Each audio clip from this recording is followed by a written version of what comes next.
Moving on now to Chapter 7. Chapter 7 is the nth root and exponents. Now, the first part of this is going to be solving and simplifying.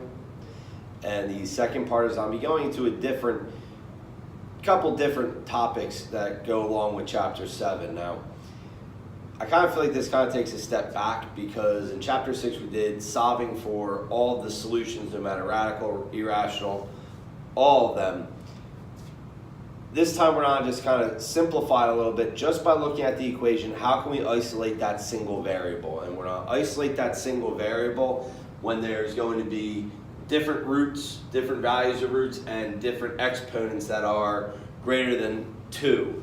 So a lot of the things are going to be the same, but this does go kind of simplifies it a little bit. I'm not going to ask for exact answers. You'll be allowed to give me decimals.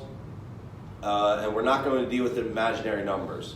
Okay? If you get a value that would be considered imaginary, you're going to be allowed just to put no real solutions for this chapter. Okay? So how do you solve equations with exponents and radicals?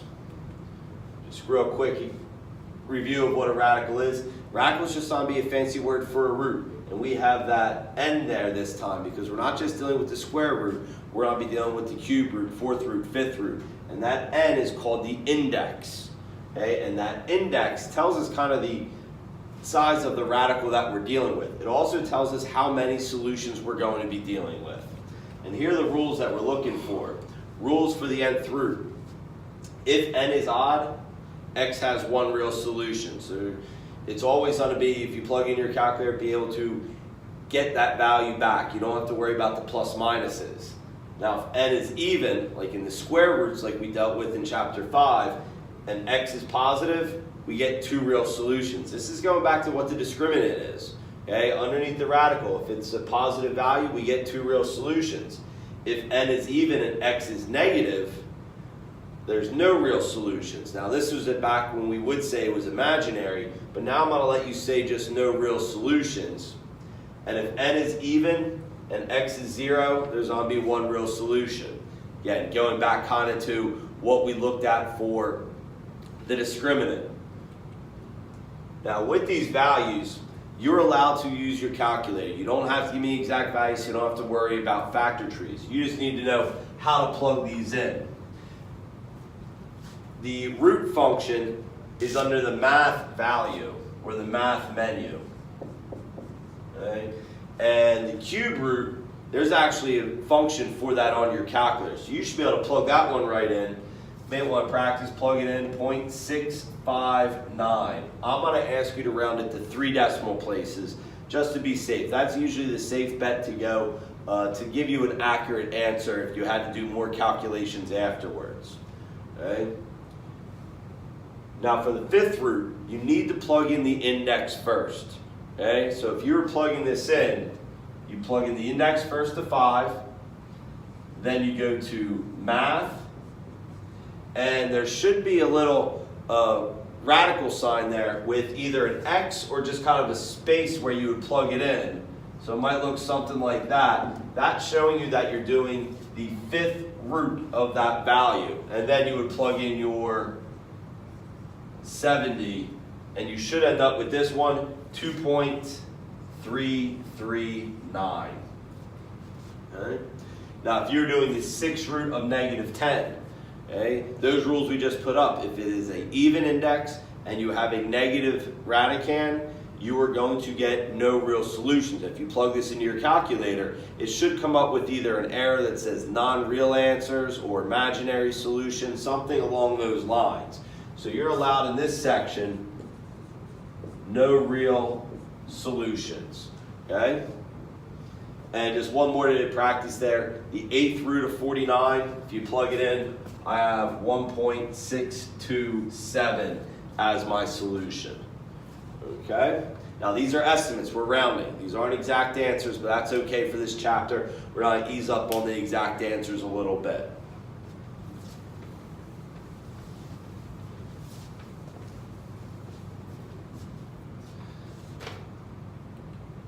Okay, now for the solving. Okay, you may give me decimal answers, again, not exact answers, and here are those same rules. I'm just going to leave them up there so we have them for our examples when we get to them. Okay, now I'm going to do 4 examples. These are the 4 examples that you should see when you're dealing with exponents that are going to be greater than 2. Okay, I'm going to do my best to try and fit them all on this one screen so I don't have to erase anything. Let's start here with the first example. And I have x to the 8th plus 2 equals 14. And this is going to be the same exact work as we did for chapter 5. This is the same exact work as we did when we solved linear equations. You need to get x by itself. Subtract 2.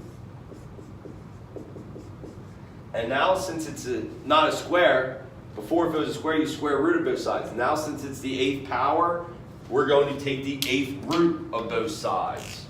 So the 8th root here, 8th root here. And this is what cancels out. The root and the power cancel out, so we're left with just x. And if you plug in the 8th root of 12, 1.364. Now, since that 8 was even, when it's an even value, we're going to get 2 solutions. So this is when you want to put the plus minus in front. And there's our answer for that one. Even values are going to give us 2 solutions.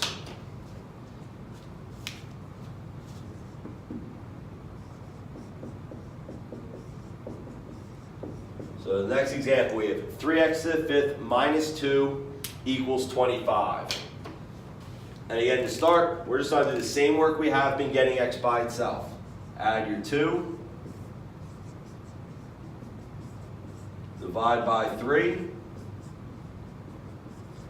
And now this time, since it's the 5th power, we're going to take the 5th root. Okay, so the 5th root of 9, I have it as 1.552. Now 5 is odd. The odd values give you 1 real solution, so there's no reason for a plus minus. You can't just right away, for every one of these, put the plus minus in front. You need to sit there and think. Odd, even index, the evens get the plus minus, the odds, the answer that you get is what you get. All right, now we will have some that deals with parentheses.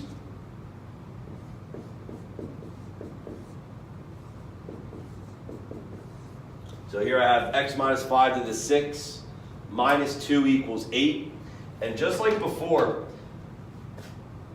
you need to deal with that value outside of the parentheses first. So the first thing I'm doing here is adding 2 to both sides. Okay.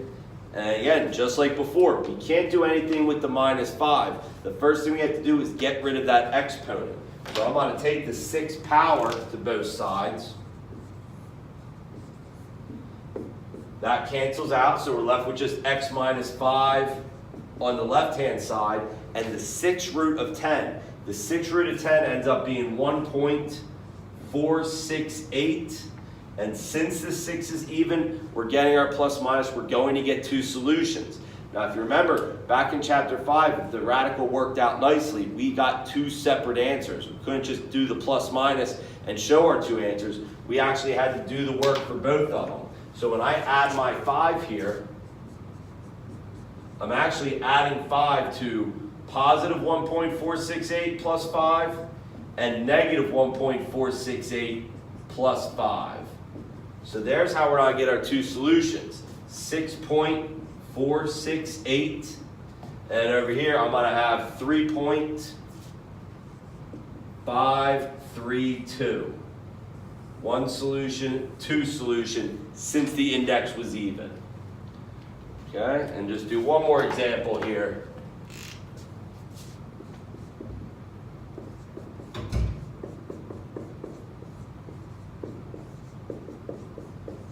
Okay, so one more example, we have 5 times x plus 10 cubed minus 2 equals 48. So just like before, just start working through all the work. Just like normal, add my 2. I'm going to divide by 5, and you should end up with x plus 10 cubed equals, should be 10. 48 plus 2 is 50, divided by 5 is 10. I'm going to take the 3rd power, or sorry, not the 3rd power, the 3rd root to both sides. X plus 10 equals, I have it as 2.3 154.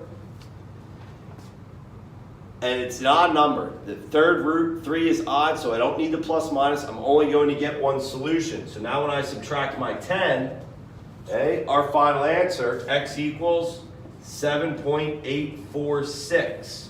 No need for a plus minus, and you don't need to do the subtraction a second time with the negative 2.145. One solution's it when it's an odd value. So these 4 examples here, these are all examples that you're going to see or could see when you're solving when you have exponents that are larger than 2, so degrees greater than 2. And again, these are not all the solutions. We learned before, if the index is 5, you're going to find 5 solutions. This is just getting one of our values, kind of simplifying a little bit how to get some of our solutions, but not all.